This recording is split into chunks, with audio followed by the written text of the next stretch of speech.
Number 19, a form of summative assessment which is neglected under manifestation of DO31. Summative assessment which is neglected under DO31. Written works, performance tasks, unit tests, quarterly tests. Aware kayo tayo. So it should be easy. Last number, it is a scoring guide that helps assess learners' performance. A scoring guide, checklist, rubric, journal, unit test. Okay, so very CCO. We'll check this later through our online game later. And I'm sure very familiar na tayo. We'll now proceed to the actual walkthrough of the different memoranda. We will of course start with DO number 8. Series of 2015, or the policy guidelines on classroom assessment for the K-12 basic education program. So if you can see, it started in 2015. So it's quite new because the K-12 basic education program is also quite new, in our department. We will be walking through also DO number 31, series of 2020, or the interim guidelines for assessment and grading in light of the basic education learning continuity plan, which is very recent, 2020 pa lang. We will also see unsay kalahian nila, unsay mga inconsistent between these two memoranda. So, it is just logical to begin with DO number 8, since this is the oldest among or between the two. So DO 8 is the policy guidelines on classroom assessment for the K-12 basic education program. So, again, this is effective school year 2015-2016, and it is of course, true or is in place until at this point, no? Although there is another memorandum again that somehow covers the other stipulations in this DepEd order. So according to this DepEd order, ang mga non-DepEd schools are permitted to modify their assessment standards, okay, or their assessment, classroom assessment standards. It should be based, they can base it according, their modification can be based according to their philosophy, their school's mission, vision. If it's a Catholic school, they can add probably specific policies to include in assessments, religiosity or other curricular offerings of the private institution. So again, in DO8 2015, in DO8 2015, stipulated there, of course, are the formative assessment and summative assessment, described very, very well, and understood by us for how many years already. Formative is not graded; it is assessment as learning, while summative assessment is graded assessment of learning. Assessment in the classroom were also described in this memorandum, DO8, that the assessment in the classrooms classroom assessment contains the following important components. We have the content standards. These are set, of course, by the central office.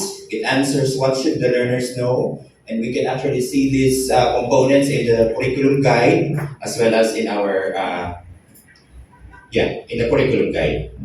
So for performance standards, it was also stipulated in our curriculum guide. What can learners do with what they know? How must learners do their work? So it's how they can, what they can do to actually perform. So the word performance, perform their learning. We have learning competencies. These are the knowledge, understanding, skills, and attitude to demonstrate by the learners, expected of them. And of course, the concept development, wherein cognitive process dimension are used to operationalize concept development progression. And referring to concept development, this component considers the inclusion of cognitive process dimensions in our assessments, and that is, according to Anderson and Krathwohl, remembering, understanding, applying, analyzing, evaluating, and creating. So, atong mga assessment, at least we have these cognitive process dimensions. I think we previously called it the cognitive domains. Bloom's taxonomy. Yes, of course, based on the Bloom's taxonomy. So I think we're very familiar already with this, of remembering. There are many activities, assessment activities that we can put there. Remember sila of words, maybe concepts.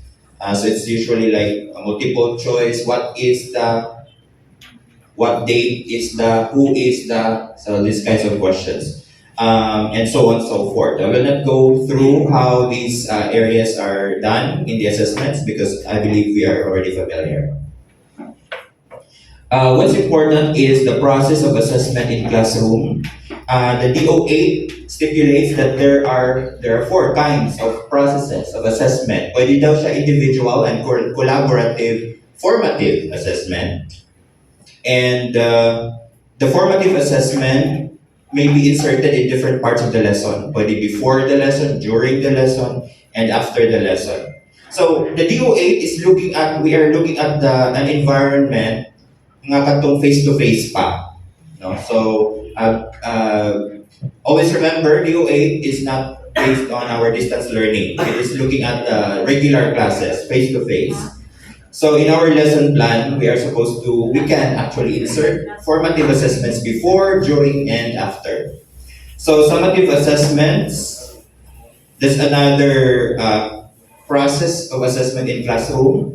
Summative are graded, we know that. O pwede po siya individual o collaborative summative assessment.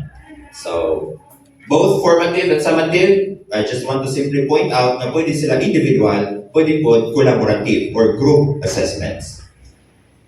So these are the components of summative assessments in the DO8. No? Please do not be confused because DO31 already removed one of the components. So before, in DO8, written work, performance tasks, and quarterly assessments are the components of the summative assessment. So, why are we discussing DOA? Nga na naman tayo DO31? It's because there are many stipulations in the DO8 na still in effect.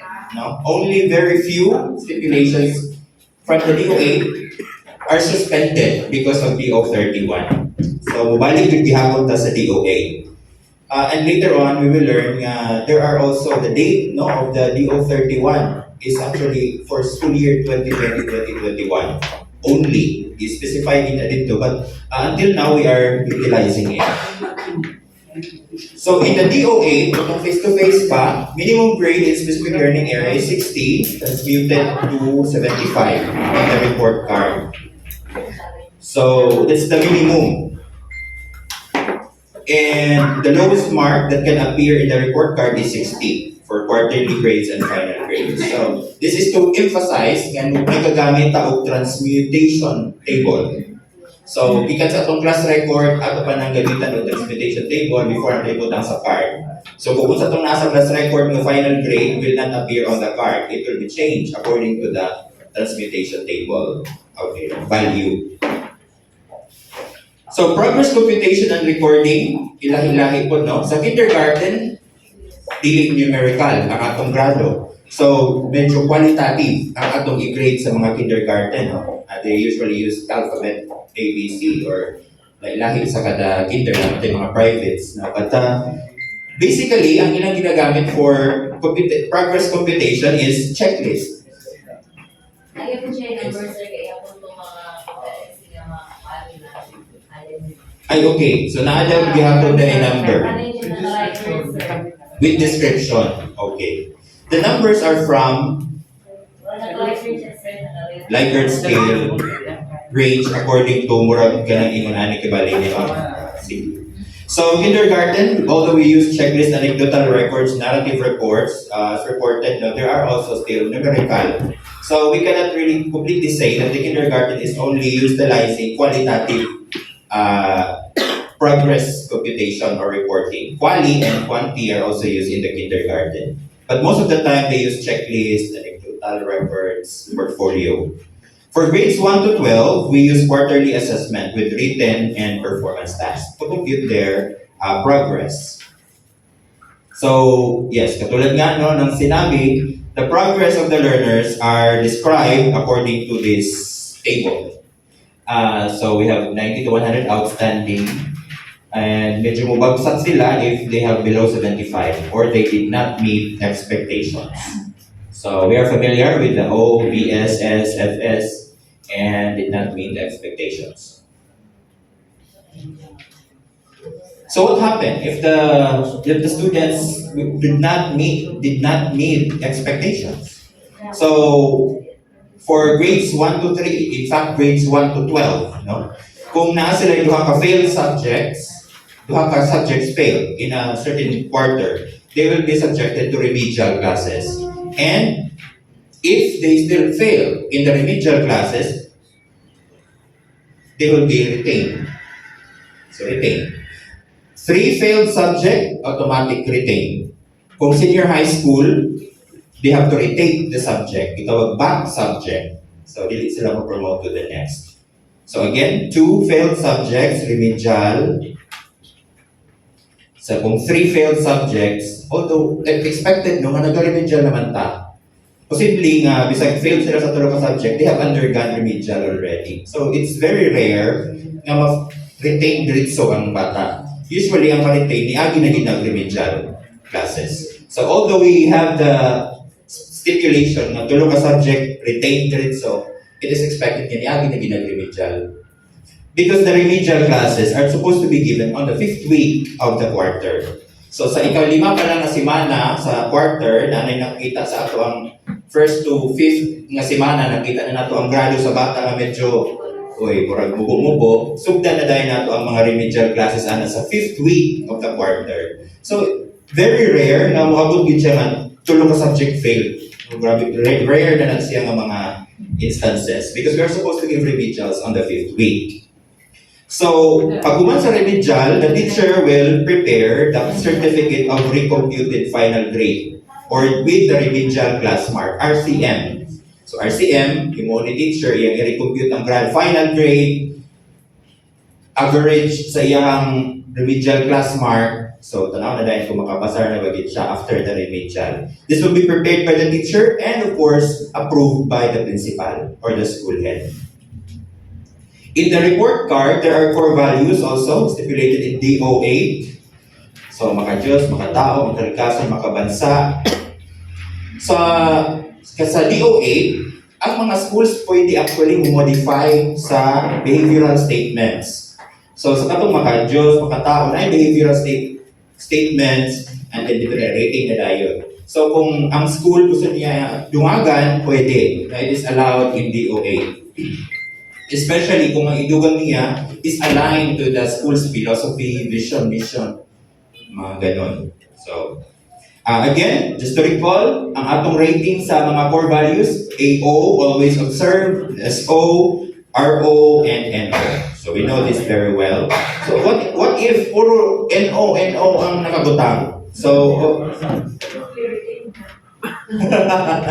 okay, the DO8 says that the child needs psychological support. So it has to be done by led by the school head to facilitate psychosocial activity, remedial for the students with the parents. So take note po, parents, psychosocial, ang atong intervention, psychosocial activity with parents. Ayan. So it was not stipulated to retain man yun, no? Wala man yun dito, but again, of course, the school head has the discretion to say na more severe na hindi yung psychological, which will lead to extension of the school year for this child for the psychosocial activity. Or anang kibali. So, ato lang po ito, the psychosocial activity with the parents and the student. Attendance. So, it is stipulated nga sa whole year for junior high, sa senior high, whole SEM, na kay 20% na absence, automatic you will fail the subject. You will not earn any credits, 20%. But there is a principal's discretion. So the principal is the only personnel at the school level who is capable of adjusting or allowing a student to pass even if he or she exceeds 20%. So the principal will sign with of course with valid reasons, medical, makakaroon, conflicts, social conflicts, family problems, a lot of valid reasons. So it's only the principal who can certify and approve the reconsideration of the students to pass kung 20% or more than 20% ang iyang absence. So again, sa senior high school is by semester, hindi siya by year or by school year. Okay, I think those are the important points from the DO8. So, the DO8 actually includes suggested strategies, activities for assessments dito. Formative, sa mga strategies sa science, sa different learning areas also. So, those are the things that we can see in the DO8 series of 2050. We will now proceed to DO number 31. So, this is the latest. There are many stipulations in DO8 na gisuspend sa DO31 because we are in the pandemic time and we have crafted our BELCP. So, the main basis of the DO31 is the BELCP situation or scenario. Okay. So, maulagi ito, no? Very specific in this memo. Nakastate it is for school year 2020-2021. So we have heard, siguro, I'm sure, nakadawog mo sa uban nga division nga, uban nga wala na ni-adapt sa 31. And ibalik na sila sa DO8. So nakadawog dyan ko nga, wala na sila sa 31. Siguro, tungkol kayo, face-to-face na sila. So kita, although na natin mga face-to-face classes, our face-to-face arrangements is progressive or limited face-to-face. That means there are still students in our schools who are on distance learning. So, blended learning. So, applicable gihapon ng DO31. We also believe nga ongoing ang siguro lang, no, dili pa sure, but I'm sure this will be, there will be a new memorandum regarding maybe the modification of DO31 because of face-to-face naman. Yes, exactly. And we have heard of the Basic Education Recovery Plan being crafted by the CO now. It could replace the BELCP, the Basic Education Recovery Plan. So, and if we also read the memorandum on the BELCP, Learning Continuity Plan, last May pa lang ang ilahang last day sa ilahang progressive monitoring report. So bago lang nila nag-evaluate or ongoing pa actually ang evaluation adjustment sa BELCP. So medyo nag-process pa and we hope nga na bago na memorandum o gawas for guidelines for assessment. Ayan, so the learning recovery plan. Anyway, going back to DO31. So the DO31 is anchored to the following policies or policy principles. Number one, ang assessment dapat holistic. So it should cover, the assessment should touch or cover or the different aspects of the individual, the student's life, and the components that we are involved, not only in the society, physically, but mentally, emotionally, spiritually, socially. It has to be authentic. So it has to be according to the students or the learners' environment. In capturing the attainment of the most essential learning competency. Assessment is integral for understanding students' learning and development. So the same with DO8, we are using it to understand the students' learning and their development so we can adjust our strategies, our lesson, the pace of our lesson. We can adjust also the interventions that we give. Number three, a variety of assessment strategies is necessary. So, pwedeng formative, taking priority to inform teaching and promote growth and mastery. Variety of assessment strategies is highly encouraged in DO31. Assessment and feedback should be shared responsibility among the teachers, learners, and their families. So although sa DO8, involvement gihapon ang families, no, parents, guardians. So DO31, the more it is emphasized that assessment and feedback should be shared not only by the teacher and the students, but should be shared also to the families. And it should not have, the assessment should have a positive impact on learning. So dili siya panghadlok. Assessment should not be something makasamot na hinoon o ka-down sa bata, makabagsak na hinoon siya. So assessment is used to teach and to facilitate learning. Dili gamito ng assessment para i-judge ang bata, mabagsak na ka, ulam na ka. So assessment should not be, that's not how we should think about assessment.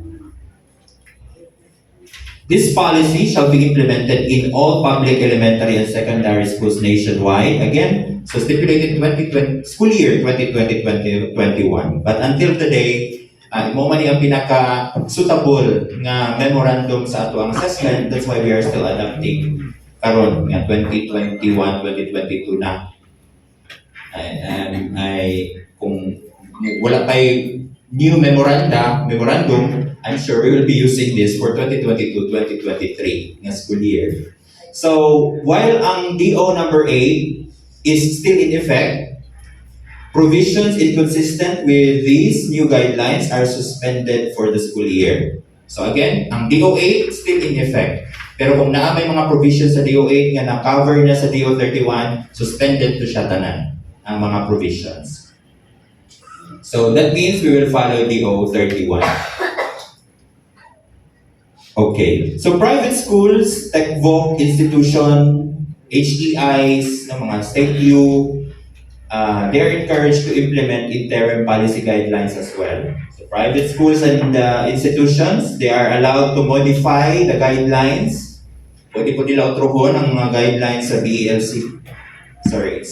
Sa DO31 according to their philosophy, mission, vision. Yan. So teachers, school leaders, learners, parents, they must commit integrity. So by integrity, tininuod ng assessment. Tininuod dapat ang atong assessment in the context of distance education.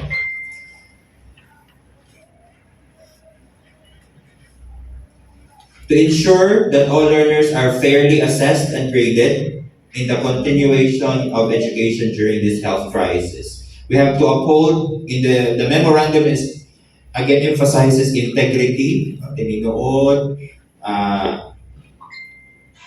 fair, okay? And katong dito sa right, very important. Reasonable. Yan. Yun pa si Dr. Gary Fakunawa. He is a top-notcher at, I think, in the last years, not last years, 2015. He is also a famous reviewer. No? He said nga, posibleng nga kaligaghay mo gawa siguro, kaling reasonable leniency. To emphasize that learning standards shall be attained with the provision of reasonable leniency and considerations for possible difficulties met by the learner. Yan. Musa punoy pasabot aning reasonable leniency. Kumitag lenient ta, meaning we are very permissive, merciful, maluluyon kita, considerate kaayo ta. So that's reasonable, but it has to be reasonable. So how do we reasonably become lenient? So yes, so according to that famous reviewer, by reasonable leniency, he thinks that we have to consider the situation of the learner and we have to give decisions individually. Kay lahi baya ang mga learners sa sitwasyon. Kung naakay activity, nakapasa ang kaning isa ka learner, isa wala nakapasa, ayaw dahil sa i-judge na bagsak, no, or NLPA. So, oo. So ang pagka-NLPA niya, kasi dili tungod sa iyahang kagustuhan, dili niya kagustuhan. Kung dili, pa siya mabuhat, kaya pa siya sa kabukiran. That's how we become reasonably lenient school heads daw. Okay. So our considerations have to be with reasons and logic, no, for a specific child, and we should not jump directly to a judgment that will make the child, that will put the child in a negative situation or ma-oppress na noon siya because of our judgment na walay basihan. Okay, so let's go over the definition of terms. Although ang kaning mga terms was defined already in DOA, very similar. So for classroom assessment, it is DO 31 described it as an ongoing process of identify, sa pretest kayo na, no? Identify, gather, organize, and interpret. Okay, so kaya naka-answer sa pretest. Sige. So, it is it's identifying, gathering, organizing, and interpreting not only quantitative data, but also qualitative information about the learners know and can do. So naapoy description dito sa formative assessment. It involves the teachers using evidence about the learners know and can do to improve their teaching. Or so far, wala yung kalahian sa description or definition sa DOA. Ayan. There is a bit of difference. The process, through the teacher's immediate feedback, enables students to take responsibility of their learning and identify areas where they do well. So very similar to the DOA. Probably the actual implementation will differ na. Kaya DO 31 is based on a distance learning setup. Summative assessment, an assessment that is usually administered toward the end of the learning period. It is to measure kung sa'y na-master sa bata ng mga learning competencies. Ang results recorded. Ayan. So, pretest gihapon nato, no?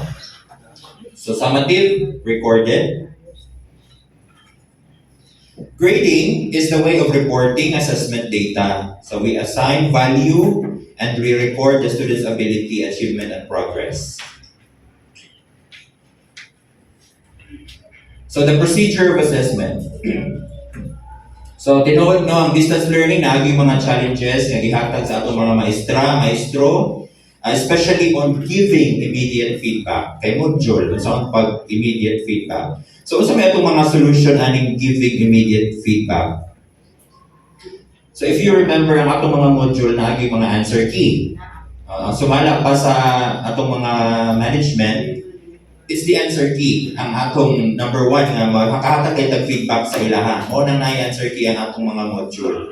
But again, napunta yung mga kaubanan nung dili pag ganahan nga na-answer key because gusto na to itipiron ang oras. Ay para atong ilang answer mo na to atong summative assessment. O nang ginatubutangan o answer key. So lahi-lahi taong mga discretion, no? Of course, the school heads, the teachers know very well kung sa'y maayo sa ilang mga estudyante. But for the sake of the memo, we put the answer key there sa module to give immediate feedback. Aside from the module giving immediate feedback through answer keys, we also have weekly home learning plans. Nga naata dito mga reflection, notes for the parents. That's also another way of giving feedback. But medyo dili immediate. Kay ang weekly home learning plan, weekly pa mauli sa imo ha. So ang communication delayed for 1 week or 2. So weekly home learning plan, pwede ta mo give feedback.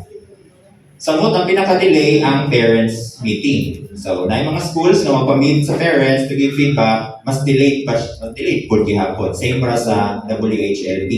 Pwede ta 1 week ang atong quarterly pagin sa uban, meet up sa mga parents. So yun na monthly, so yun na ato ang pamaagi.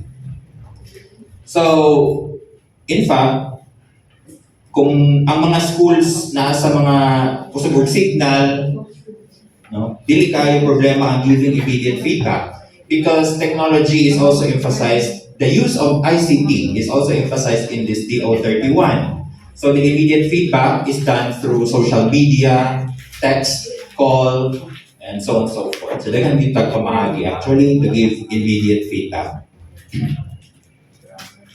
To address the challenges, learners, teachers, and parents have significant roles. So sa DO31, i-emphasize dito sa role sa mga teacher, bata, o mga parents. Wala din sa DOA. So mga ang feature sa DO31.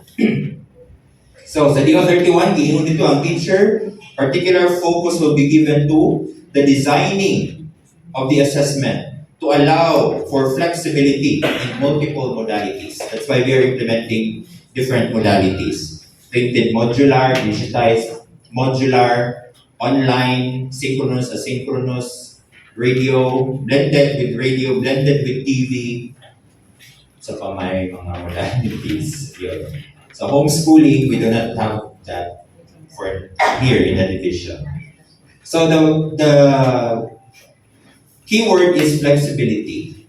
Teachers are in charge to manage the flexibility of their assessments. Communicating to learners and parents, guardians, the design and standards for grading assessments. The teachers have to communicate to the guardians the design and the standards. So how do we communicate to the parents? The WHLP, Weekly Home Learning Plan, is our main tool to communicate to the guardians the design of our grading assessment. The modules with the rubrics, of course, now we can communicate to them.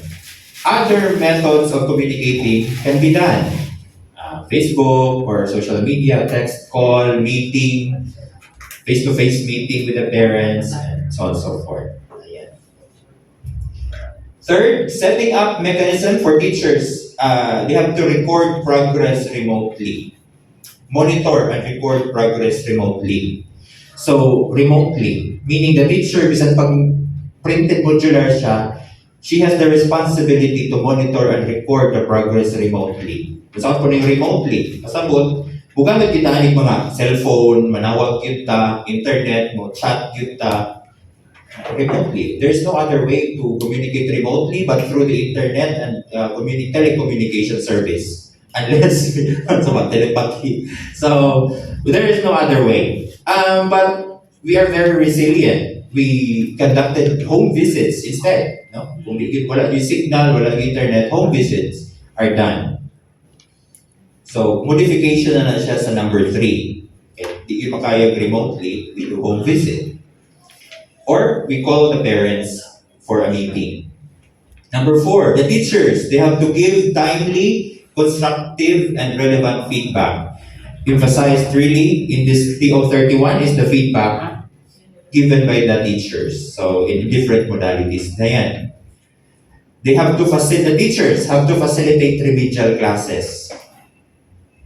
So, saan na to pag remedial classes, we have additional modules for them, and then we have an additional individual monitoring plan to individually monitor them. These are our mechanisms for remediation in distance learning. Additional task, additional module or activity, monitoring plan for these individuals, home visit, na itong mga remediation. Masay mga responsibilities sa learners, they're expected to be proactive in updating their teacher. The students are expected to communicate to the teachers and not just the teachers to communicate to them. So this dapat kanina emphasize at the beginning, during the orientation, that every student has the responsibility to communicate. So kung dili sila maka-text, dili sila maka-GC, wala sila Facebook, they have to ask their parents or guardians to update the teacher about them. Sila mismo, proactive. But, well, I cannot say kung ginabuhat ba niya sa atong mga students, no? But this should have been emphasized in the orientation. Ang responsibilities of parents and guardians is to assist the learners and help the learners to work on the assessments on their own. Dili sila dapat tabangan sa pag-answer. Okay, dapat motabang ra sila to facilitate and communicate to the teacher. So again, this should have been emphasized to the parents and guardians, and the students should work on the assessments on their own because we want them to be independent learners. So ang mga complaint kay dili makaya ang mga modules listed daw, hindi makaya sa parents. So anyway, kung ano yung mga challenges nga atong na-meet, and for sure as school head we have different interventions to this. Okay, let's go on to move on to planning the assessment. So in planning the assessment, teachers need to be creative, flexible, while they adhere to the principles of quality assessment. So the assessment must be aligned to the MELCs. It must be reliable, valid, and transparent. Saan man nga makaingon ta nga reliable, valid, o transparent ang assessment? Well, the validity of our assessment can be ensured through test analysis. Di ba? Kaning mga, so napabakatay panahon na naman. Validation, test analysis. Oh, so, nagagawin ko siya sa DO31. So, at least we are aware nga kailangan din unta siya gihapon anahon. So, it has to undergo validation. Test and retest is one way to validate the items and to see the reliability of the items. Of course, test item analysis. The items must be, for the assessment, must be fair. Fair. Pasabot, you have to look at the situation of the learners on distance learning. So, dili ka magpa-assess, maghatog assessment nga labi na kay mga student nga dili maka-afford mupalitan ang mga items or mo perform ana sa ilang balay kung wala sila ana nga appliances, di ba? Dili po i-consider nimo nga fair sa tanan, mapobre, madato, mapadugol, mapalayo ng estudyante, makakaya. It has to be inclusive. So, we do not neglect our learners who are special IPs, our SPED learners, struggling learners, so paman, and many other kinds, academically challenged, dahil lahing ng mga learners must be included in the planning and in the consideration in making the assessment. It must be equitable. Equitable ang giingon. Dili ka may nga fair lang. It has to be equitable. Pasabot, kaya sa kung naka-estudyante nga duol, when you process the assessment, paspas siya makasubmit. Ang tagalang dugay kayo makasubmit. It doesn't mean nga ibagsak na nimo tong layo, ipasar na nimo ni siya. You have to give consideration sa layo. Extension maybe to give equitable access and chance. So, ang sitwasyon yun sa learner ang tanaw. So, highlighted here, it should be practical. The assessment must be practical, manageable for both learners and teachers. So, practical, kanang kaya ginato i-check, kaya po dansiran sa bata. So, contextualized according to the situation in the community, according to the student's environment. So, give learners a range of ways to demonstrate their learning. So, we also do not limit how they want to demonstrate their learning, especially in the performance task. Although ang atong modules, nakita yung mga specific performance tasks, we have to be ready to give adjustments to the students. Nagpahimo ka. Yes. Yes, thank you, ma'am. Very good example are the use of online resources, submission, mga links. So we have to be ready to adjust these kinds of instructions for our learners. It must be timely and accurate. The information must be timely and accurate also. Sige. So daghang mga red words here. In order to inform teaching and promote growth and mastery, ang mga formative assessment should be, number 1, it must establish clear learning targets and success criteria. Elicit useful evidence. Ayan. Nakapula, timely, and effective feedback. So, the assessment or formative assessment must be done, must provide or should be conducted wherein the students can and teachers can give timely activities and effective feedback. Engage learners in assessing and improving each other's work. Kani isa ka issue ko ni engage learners ko in assessing and improving each other's work. So ako nila pag-collaborate. Okay na kung online ng mga classes, okay, mga collaborate kayo sila. Mga printed modular, mag-research din sila collaborate, improve each other's work. So sige kung una-una sa kahay mga intervention namin nato. Kung silingan, yes, pwede ta cluster-cluster ng silingan, i-peer-peer ni mo sa peer tutoring or body-body system. So kung silingan mo, you're expected to do the same output as a group or as a pair, pwede siya. So that's one example of how we implement this kind of provision. So silingan-silingan or magkumari or natin po yung uban ng exchange paper. So parang output pag-submit sa output, ibalik ni teacher with new directions on how to evaluate or say something about your classmates' output.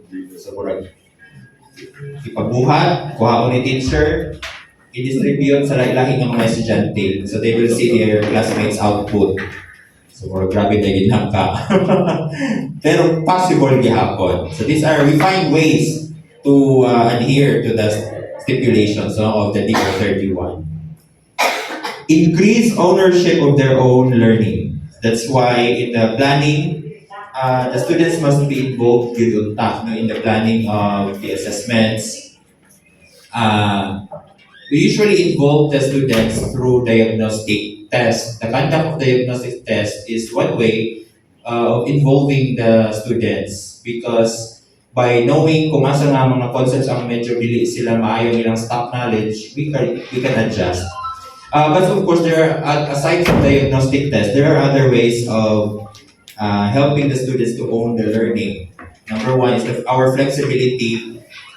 We allow them to modify the requirements. Kung natin mga requirements sa ilangan, we allow them to modify. So mga example to modify.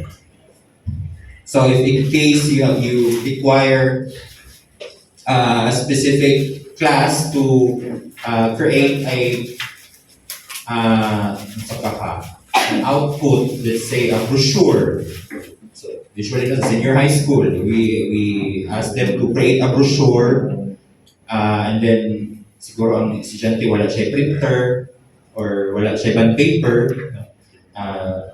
So ang instruction ko dito print the brochure in color with all the design and so on and so forth. So pwede sila mo modify. Maybe they can use indigenous materials, something like that. So we just want them to express their learning through giving them flexibility. So, go over po sa mga formative assessment. It's about getting better. Dapat specific, frequent, repetitive. Mga nang sa atong module, ang mga activity, emphasize yun ang mga activity, labi na sa mga learning activity sheets. And they're free from restrictions of grading. Na-answer key para dili sila para free sila na magbalik-balik sa ilang answer because sa pagbalik-balik nila sa question and answer, balikan na po question, balikan ng answer, ilang i-compare, formative assessment learning will occur. Exactly. So it should target skills that are necessary to the attainment of learning competencies as measured in summative assessments.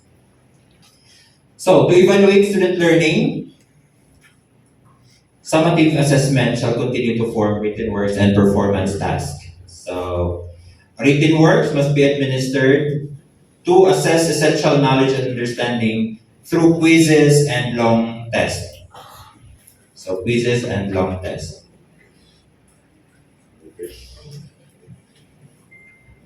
Performance tasks, so moto no ang written assessment, quizzes, and long tests. I think na sa pre-test kayo na.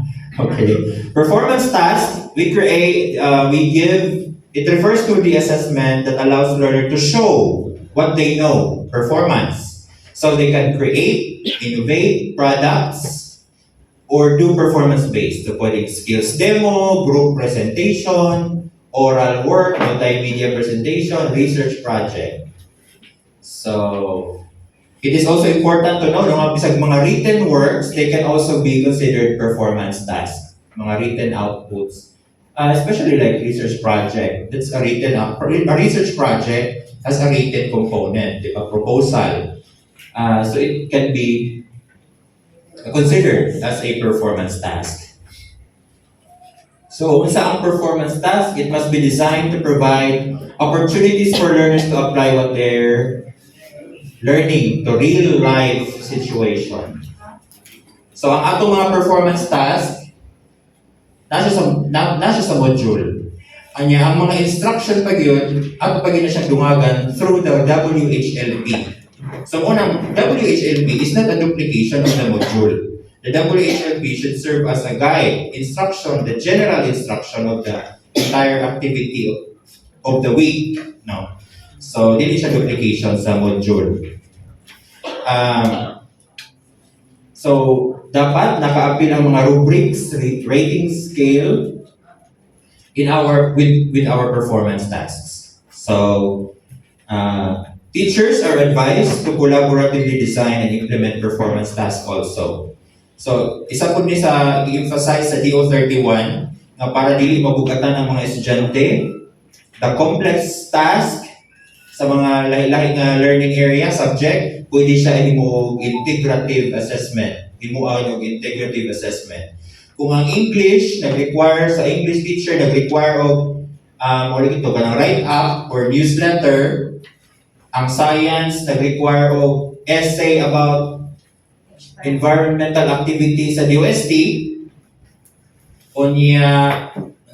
Ang computer teacher nag-require po of brochure as an output, kani nga tulong na subjects, pwede isahon na lang nila. So that's how we break down complex tasks also.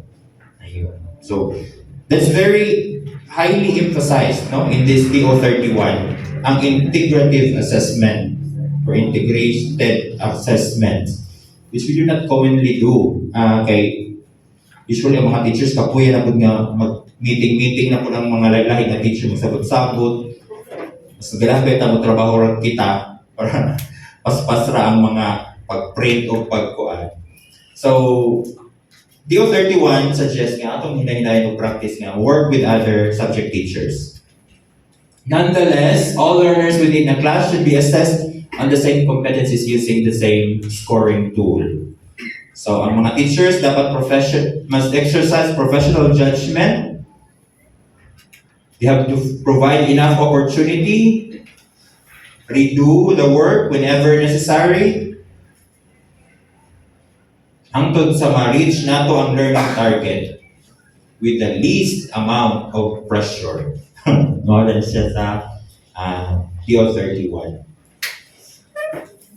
Okay, DO31, importante nga i-emphasize diri ang conduct of assessment remotely. So, mo ni siya isa ka struggle sa atong division, no? The conduct of summative assessments, standardized. Murag nagduduhan tayo sa mga MPS karon kung unsay may tinuod. And listen po ta og analyze kay lahi tag tool. Lahi nga school, lahi og test questionnaire. So, listen ta mag-interpret sa MPS sa entire division. But we have already crafted the CIT have a unified assessment tool already. So, communicating the assessment task is one of our responsibility. In communicating, the teachers must ensure the following details are explained. Explain ang objective, ang roles sa learners of parents, ang procedure, expected timeline, the standards, and rubrics. I-consulta dapat ni teacher ang mga learners when necessary, guardians para maka-adjust sa panginahanglan nila sa ilang mga balay. So, we also record the progress. Siyempre, after conducting the assessment, we record the progress. And the collection of evidences of learning is integral for monitoring students' learning and development. Ang mga strategy nato sa pag-collect or record, we have self-monitoring tool or SMT. So ang SMT, answeran sa mga bata, and it will provide us their self-reflection.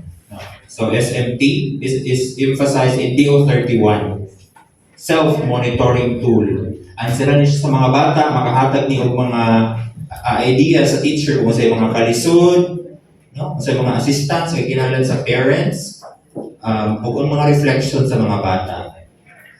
Letter B, to record the progress, we do check-ins with learners.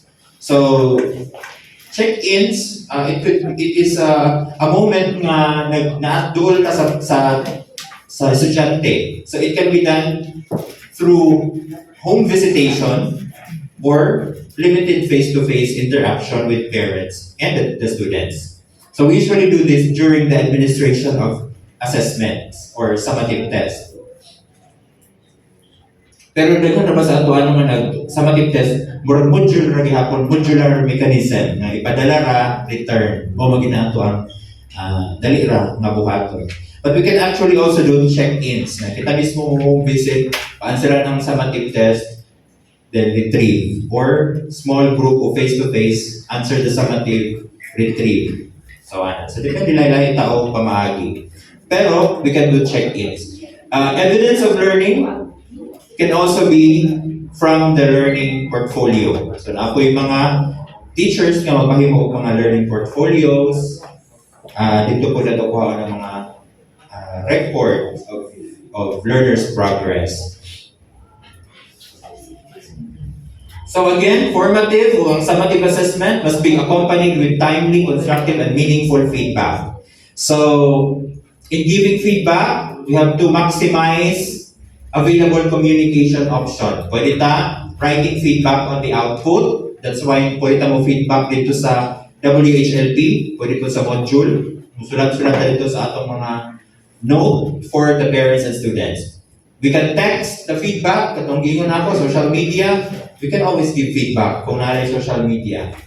Using online channels mas dali. So mga lagi yun yung estudyante, they don't have other options but to meet the parents during the submission and retrieval of modules. Or ipatawag din natin sila. That's the only way. Although radio is also a good option, we have not really established a very good mechanism for radio communication. So, consistent sa DOA, teachers should ensure the learners receive remediation. So, nakakipihapon ng remedial, the same in the DOA. So, kami sa tawag mag-remedial, kung ang raw scores, makita na natin sa first 5 weeks pa lang, nakita natin ang more below yun sa average, ang mga scores nila, automatic on the 5th week, remedial na ta, consistent with DOA. So this will prevent the student from failing in any learning area at the end of the school year. So, grading promotion, there is a need for us to recall the role of grades, no, in the student's learning. Again, reasonable leniency. We have to know how to be reasonably lenient. Okay, so written works and performance tasks, pwedeng students' learning portfolio, and it emphasized, important naka-red sa DO31, minimum of 4 written works and 4 performance tasks. Siyempre, i-divide na siya with, yes, sa 4 ka quarters. And preferably, 1 competency in in 2 weeks. Preferably 1 in 2 weeks, integrating 2 or more competencies. 2 or more competencies in 1 week. One, preferably one. Preferably 1. It works like 1 in 2 weeks. Okay. 2 or more. Yes, preferably 1 in 2 weeks, integrating 2 or more competencies. All competencies should be covered by the performance task also. So, muna siya, kani mga nakared, no, very important to note. Sa DO31, ang competency, all competencies should be covered by the performance task. Performance task, very important in DO31. Okay. The current school year, quarterly assessments shall not be administered. So, sa katong tulong ka components assessment, tanggalon ang quarterly assessment. Yes. So, na may 3 days allotted for quarterly assessment sa DO7. Di ba sa atong school calendar, na may mga schedule for quarterly assessment. Kadto ato itong gamiton for performance standard performance. For the performance of the performance standards. Ayan. Sige, paspaso na lang siguro ako nino. We are quite of the time. Kani kabalo na taani. So, wala na quarterly assessment. And ang quarterly assessment na percentage, gitunga. Tag 10% atong gibahin. 10%. Okay? So, 50-50, 40-60, 30-70. Mao ni sa DOA. So, ang quarterly assessment, 20% atong gibalhin tag 10% sa kada written o performance. Mura di-merge, yes. Ay. Emerging ng kanang challenge ba? So, it's like an emerging challenge. Yes. So, an emerging challenge here is we cannot conduct quarterly assessment very easily. So, we distributed the percentage sa quarterly assessment to written and performance, 10% for each. So, 40 na yung 50. For science and math, for example. So, same with this. This is DOA. 25% sa work immersion, for example, kung tanawin all other subjects 30, so ako nang i-distribute 10%, 10%. Okay, so kanina sa example, we know this very well, nga ang pag-compute, natay mga sa written works, natay mga raw score, sa performance, natay raw score, at umian, kuhaan na itong percentage, ang mga raw score, kung bilang ka percent ang kuhaan sa iya, kung kuhaan na yun ng weighted score, ang mga weighted score, ato na yung i-add, makakuha nitong final grade. Ang final grade, ato pa ginang itandi sa transmutation table before ta mabutang sa card, report card. So, mataas din siya usually. So, ang lesson plan nga quarterly grade sa ang lesson plan, ang record sa teacher nga quarterly grade is not the grade na mo-appear sa card most of the time. Usually, mas taas, higher grade siya because of the transmutation table. So, same with grade 1 to 10 and senior high by semester. So, in the semester, 2 quarters ang senior high na to. Same process. So, again, the transmutation table in DOA, ako na siyang ginagamit. So, transmutation table is in DOA. Technology is emphasized in the use or in the role of helping our teachers and students as well. So, sa role sa school head, we are responsible for supervising the implementation of the policies in the school, ensuring that the provisions are communicated to the stakeholders in the community. There must be an orientation about this. The region and school division office shall jointly monitor the compliance of the school. Kung na-comply ba, at the school level, the implementation of the policy shall be monitored and evaluated at least once every quarter by the school heads. Once every quarter evaluation by the school head po. Implementation of the policy. The school head shall prepare a quarterly report that includes challenges and issues encountered throughout the policy implementation. So ang kanina mga reports sa school head will be submitted to the division office for collation and analysis. Okay, so I think we're done.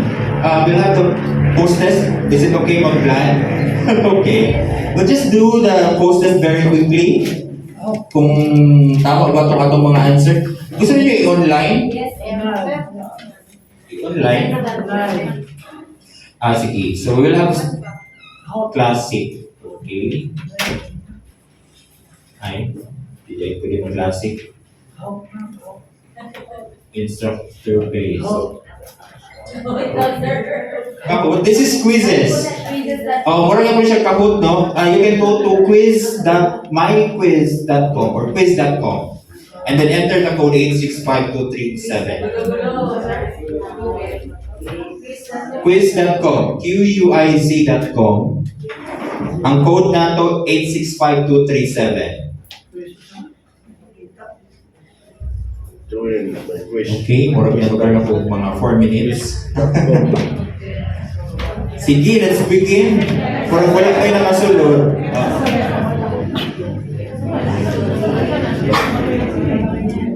So, quiz.com. I-enter din ang game code 865237.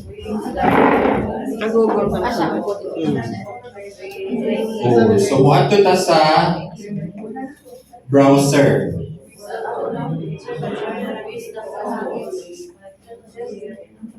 Quiz.com. Join myquiz.com yung ikuan di ay. Join my. Enter go dayon. Join myquiz.com. Enter code space no. Pero actually pwede na good quizzes.com. Nana si Berber. We have 865237. Duha pa ka buok may nakasulod.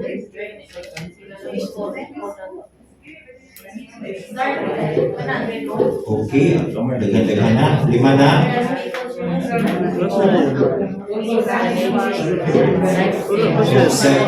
7.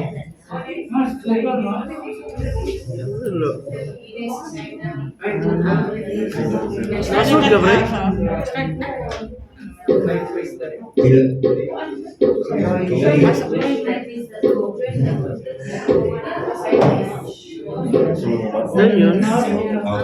16. So, dili na natin siya review, no? Automatic the answer will show. So, kung may kapas, no, sa right answer.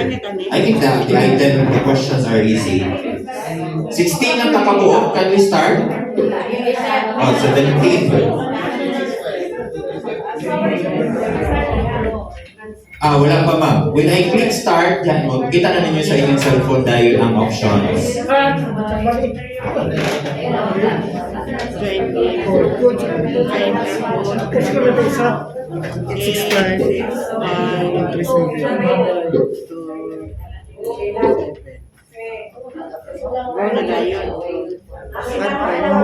Sige, join game.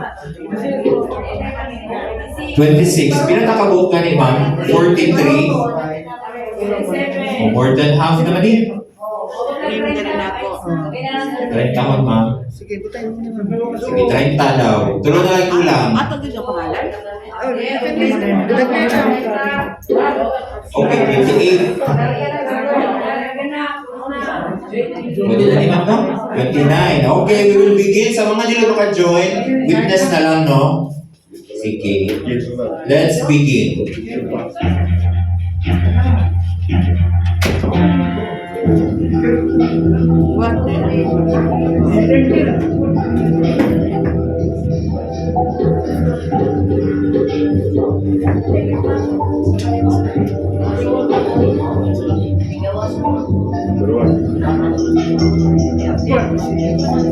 Lahit po dahil siya, no? Hindi siya makita.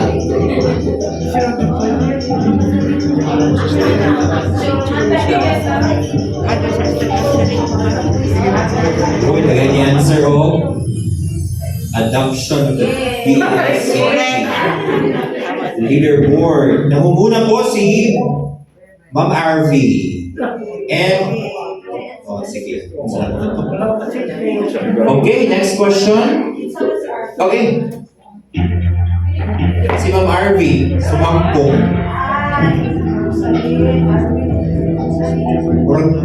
Murag tayo man itong 1, 2, 3 kayo na.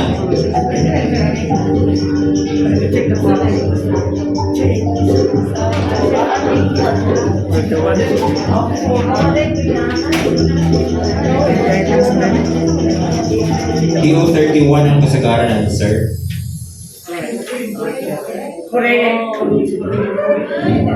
Leading is burn. The correct answer is DO31, series of 2020. Sige. Next question. Taas-taas pa man ni Ma'am Joy.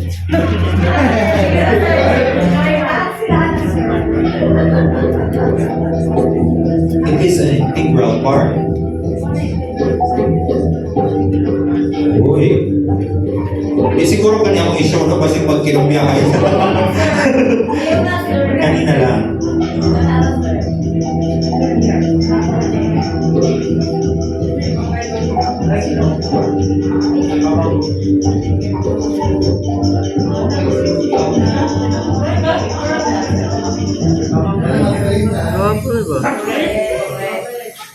Hindi siya makita din ay. So dapat. Oh. Ma'am or sir? Sir Bern is top. Of course, Sir Bernie. So the correct answer is assessment.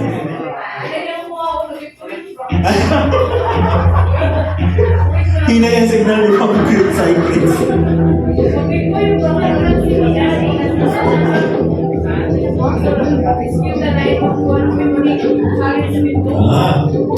Ang DOA, entire provision were neglected. Dili na lang mga check ba? Dili na lang mo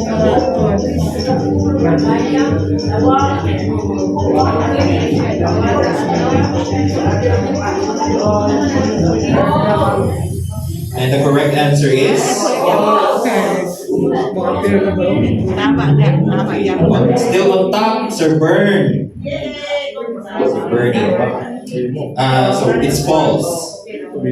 Diling tanan.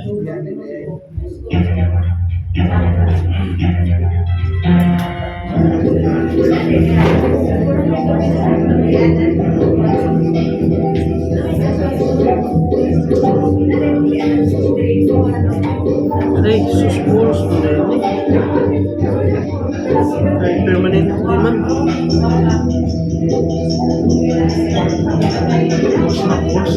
Course ni ang permanent na. Pagka.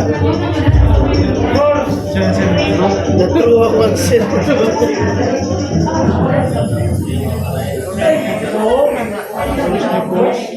Okay.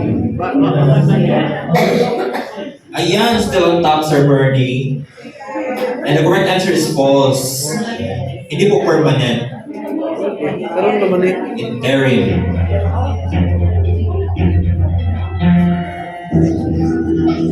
Which is not an essential purpose for conducting assessment.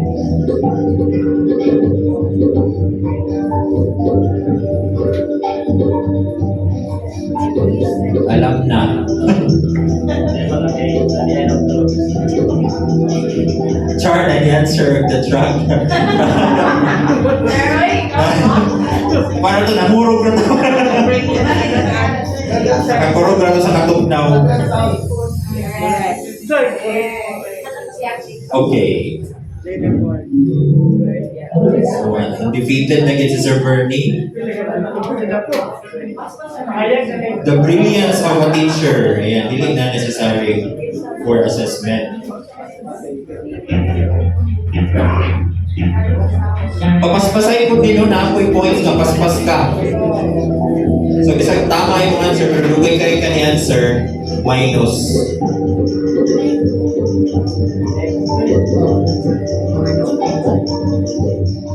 Shared responsibility ang assessment.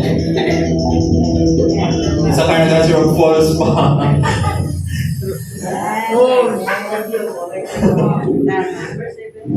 Okay. Sir Bern pa din. And of course, the correct answer is true. Shared responsibility po yan.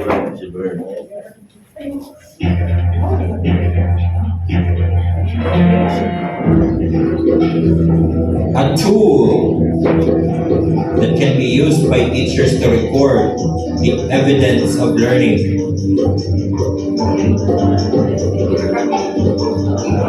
Ay,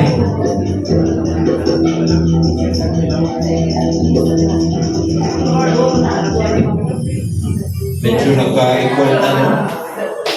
Sa kahit mga... Okay. Still, Sir Bern on the top. And our answer is self-monitoring tool. From the word tool, no? Although kung ato yun ang himay-himay yun ang classroom assessment, nakagit ko niya ang tool. So, depende na sa nagiging mo sa question natin. Okay, next question.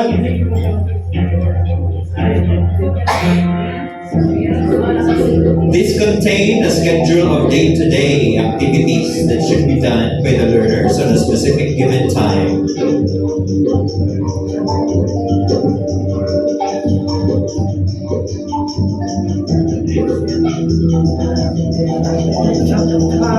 Oh, day-to-day activities. Okay, still leading, Sir Bern. And our correct answer is weekly home learning plan. Okay, next question. Okay,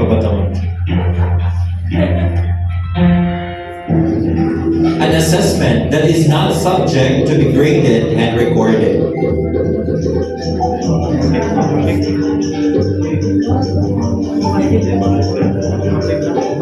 Or klaro naman, no?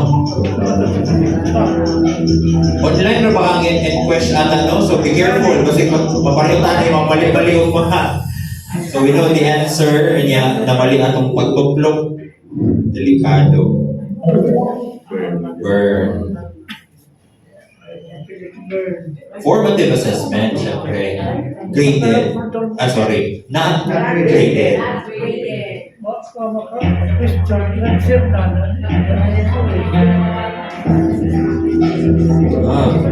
Can be this time graded and recorded.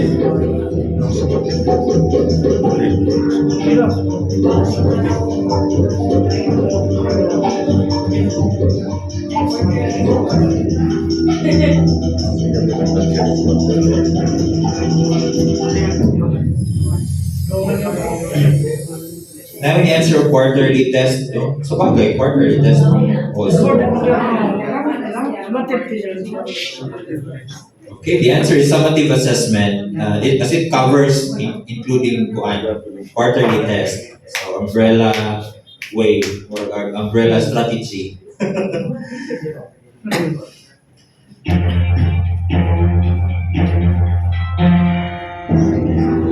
Where does the module assessment categorize?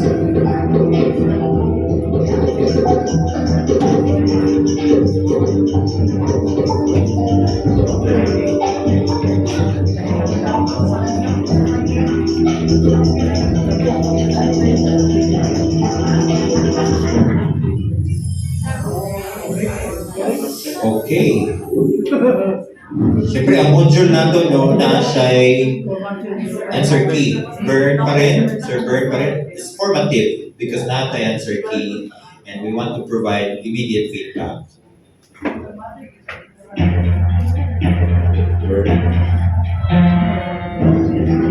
It can be graded individually or collectively.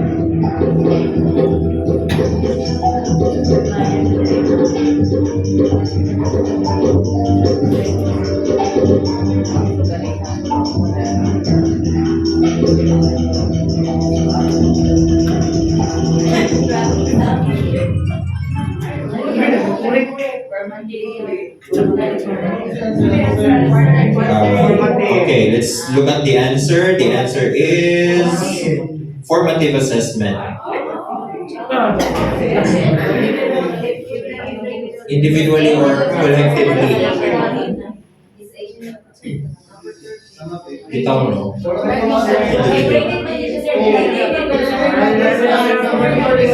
Exactly. So, I also agree. Graded man siya, it has to be summative.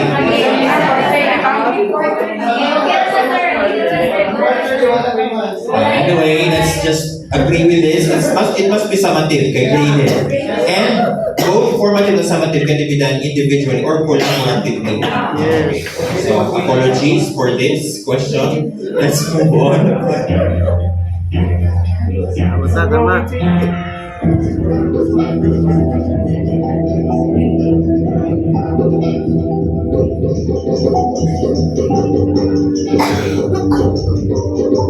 The purpose to certify and grade the learning output.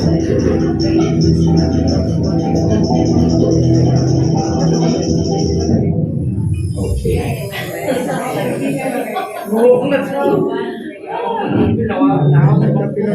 Sister Bird Paghead. And the correct answer is summative, of course, because it's graded. Nalagi ng formative, no? Magkuyawan mataaning ang resulta. Oh, kasi tungkol sa technology. Wala kong yun na kasi sa technology. Kanya kay online na mga atong exam. Kasi tungkol sa technology na yun noon. Agoy, aguroy. So, ato yung master ang mga computerized, which is not an assessment process.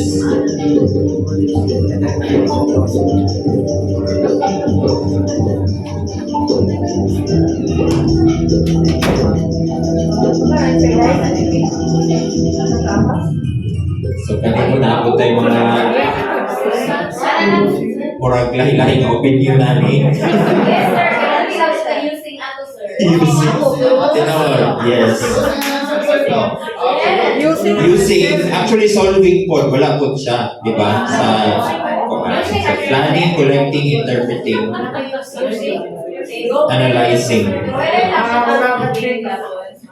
Wala na po yung solving dito sa assessment process. Using and solving. Wala. Okay. For different. Technical error. Technical error.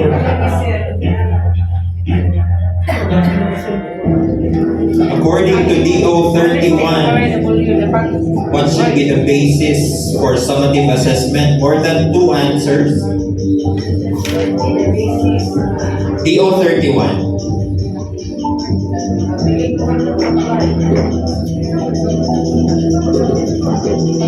Alawin na ginagan sa quarterly test. Magpulpapul pa na kita. Sir Bern Yapon. Of course, we have performance task and written task. Tinanggal ang quarterly test. Summative test is just too broad or hindi siya specific. Okay.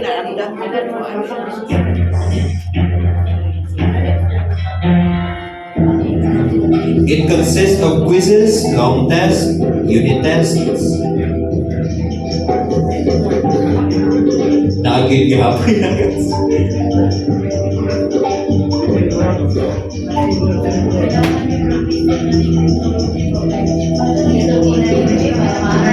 Lagi no, tungkol sa kagamay sa cellphone, ma'am, ang laki na button ang natuplok.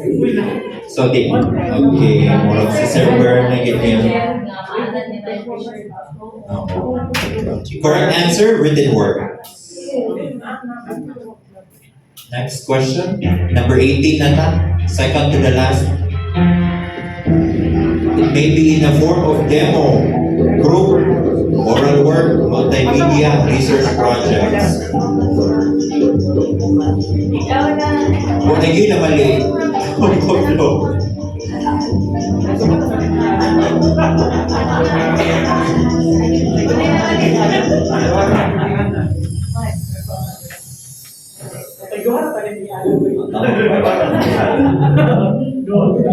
Si Sir Bern kaya mo pinakapaspas mo tuplok.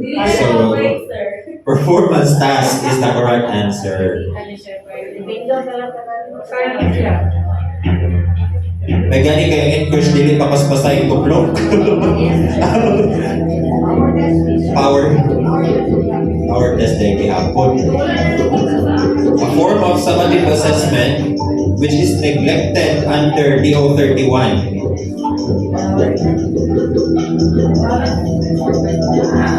Ala na ay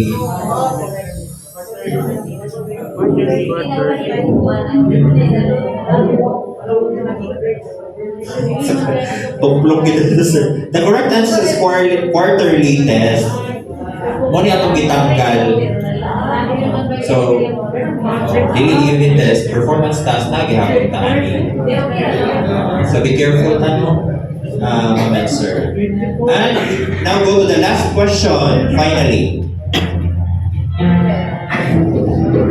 it is a scoring guide that helps assess learners' performance.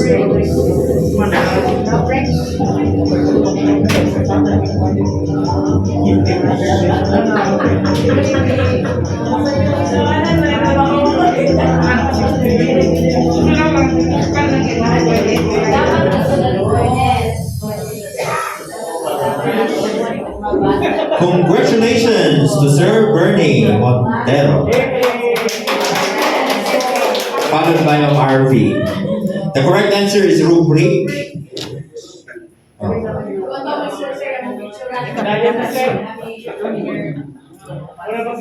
This is the last question. Do you want to end the quiz?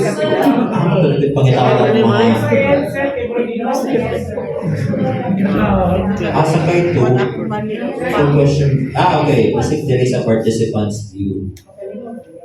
Oh, wala good siya. Asa may chart? Chart view. Dili po. End session naman. Do you want to end? Yes. Nag-end kita siya. Pinawala na yun. Adera! So first is Sir Bern, second si Ma'am Army, third si Ma'am Joy. Congratulations! Adera! Okay. So, Sir Bern, Ma'am Army, Ma'am Joy, 865237. Fifth, Ma'am Cyclist, 6 Jocelyn, Ma'am Jocelyn, 7 Guts. Nagkilalahin tao.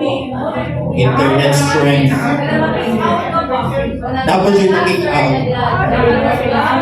So, pangandaman ngayon nato mga technical requirements sa exam. Careful, familiarize the buttons.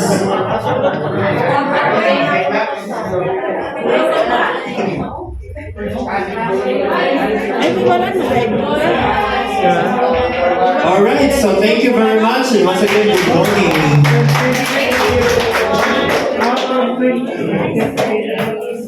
Alright, thank you so much, Sir Jeff. So, you really had fun learning, no? Nalingaw, tas dula-dula sa quizzes. Dula-dula, madaghan putang natunan. Okay? So, thank you so much, Sir Jeff. Once again, a round of applause for Sir Jeffrey. Thank you.